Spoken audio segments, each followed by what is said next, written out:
Hey, shalom, you need to know this. Nah, saudara, kalau saudara melihat dalam Yehezkiel pasal 3 ayat 18 sampai nanti 21, nah ini sangat luar biasa dan saya sangat diberkati waktu saya membaca ini pagi ini. Nah, saya akan membaca kepada saudara, kalau aku berfirman kepada orang jahat, engkau pasti dihukum mati, dan engkau tidak memperingatkan dia atau tidak berkata apa-apa untuk memperingatkan orang jahat itu dari hidupnya yang jahat, supaya ia tetap hidup. Orang jahat itu akan mati dalam kesalahannya, tetapi aku akan menuntut pertanggungjawab atas nyawanya daripadamu. Dan di ayat 19 katakan, tetapi jikalau engkau memperingatkan orang jahat itu dan tidak berbalik dari kejahatannya dan dari hidupnya yang jahat, ia akan mati dalam kesalahannya, tetapi engkau telah menyelamatkan nyawamu. Jikalau seorang yang benar berbalik dari kebenarannya dan ia berbuat curang, dan aku meletakkan batu sandungan di hadapannya, ia akan mati. Oleh karena engkau tidak memperingatkan dia, ia akan mati dalam dosanya, dan perbuatan kebenaran yang dikerjakannya tidak akan diingat-ingat. Tetapi aku akan menuntut pertanggungjawab atas nyawanya daripadamu. Tetapi jikalau engkau memperingatkan orang yang benar itu supaya ia jangan berbuat dosa, dan memang tidak berbuat dosa, ia akan tetap hidup, sebab ia mau menerima peringatan, dan engkau telah menyelamatkan nyawamu. Nah, saudara sekasih dalam nama Yesus, pagi ini saya mau share sesuatu yang luar biasa dari ayat ini, bahwa saudara ingat, berbicara memberitakan firman Tuhan, menyampaikan kebenaran dan memperingatkan orang, itu bukan berbicara sekedar bukan tugas, tapi ini berbicara lebih menyelamatkan nyawa kita.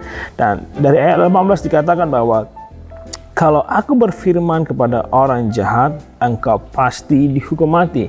Nah, ini menjadi jawaban mungkin bagi beberapa orang yang sering bertanya, kenapa harus kita yang pergi memberitakan Injil? Kenapa enggak Tuhan aja langsung berbicara kepada mereka? Nah, karena di sini katakan, kalau aku berfirman kepada orang jahat, engkau pasti dihukum mati. Nah, saudara perhatikan di sini, kalau Allah yang langsung berbicara, maka kita dihukum mati, karena di sini katakan, dan engkau tidak memperingatkan dia. Jadi kalau kita tidak memperingatkan orang yang di sekitar kita, tetangga kita, teman sepermainan kita, tidak memperingatkan mereka untuk berbalik dari yang jahat dan percaya kepada Tuhan, hidup dalam kebenaran, maka dikatakan di sini, aku akan menuntut pertanggungan jawab atas nyawanya daripadamu. So, ini sangat penting. So, saudara ini berbicara, memberitakan Injil, memuridkan orang, menyampaikan kebenaran, itu bukan berbicara sebagai sekedar tugas atau sebagai tanda sebagai orang percaya, tapi ini berbicara juga menyelamatkan nyawa kita. Dan di ayat 19 katakan, tetapi jikalau engkau memperingatkan orang jahat itu dan tidak berbalik dari kejahatannya dan dari hidupnya yang jahat, ia akan mati dalam kesalahannya, tetapi engkau menyelamatkan nyawamu. Nah, kita harus ingat juga bahwa saudara harus tahu bahwa waktu kita memberitakan Injil, menyampaikan kebenaran, nah, kalau mereka tidak menerima atau menerima, itu bukan menjadi tanggung jawab kita, itu kan menjadi beban kita, tapi tanggung jawab kita adalah menyampaikan. Apakah mereka menerima atau tidak menerima, nah itu urusan mereka dengan Tuhan. Tapi waktu kita menyampaikan, kita sedang menyelamatkan nyawa kita. Nah, kemudian dikatakan di ayat 20, jikalau orang yang benar berbalik dari kebenarannya dan ia berbuat curang, dan aku meletakkan batu sandungan di hadapannya, ia akan mati. Nah, kemudian dikatakan, oleh karena engkau tidak memperingatkan dia. Sekali lagi, kalau kita tidak memperingatkan, menyampaikan kebenaran firman Tuhan, ia akan mati dalam dosanya, dan perbuatan-perbuatan kebenaran yang dikerjakannya tidak akan diingat. Tetapi aku akan menuntut pertanggungjawab atas nyawanya daripadamu. Nah, ini kita lihat bahwa kalaupun kita punya teman di sekeliling kita yang mungkin selama ini dia hidup dalam kebenaran, dia melayani Tuhan, dia merenungkan firman Tuhan siang dan malam, tapi mungkin ada satu saat dia mungkin oleh sebab satu dua hal dia kemudian meninggalkan kebenaran, dia meninggalkan Tuhan. Tapi kalau kita tahu dan tidak memperingatkannya, nah saudara, dikatakan maka kita akan bertanggung jawab atas nyawanya.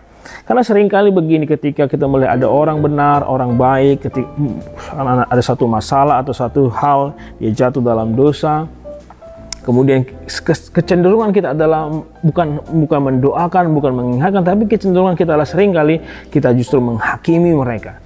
Lihatlah, percuma dia seperti ini, percuma dia seperti ini.